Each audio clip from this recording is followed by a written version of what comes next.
पंढरपूरला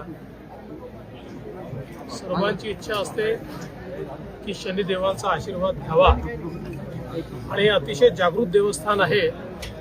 मी वर्षानुवर्ष इथे येतोय आणि प्रत्येक वेळी शनिदेवाचा आशीर्वाद घेतो.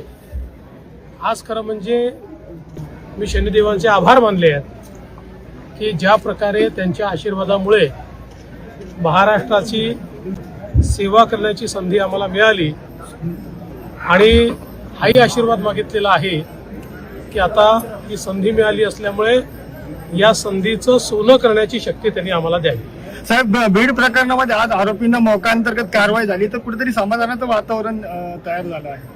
पोलीस योग्य कारवाई करतील.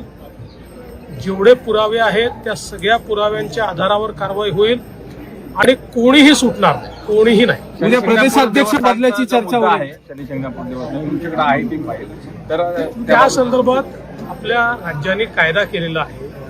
त्या कायद्याची अंमलबजावणी करणं अजून बाकी आहे.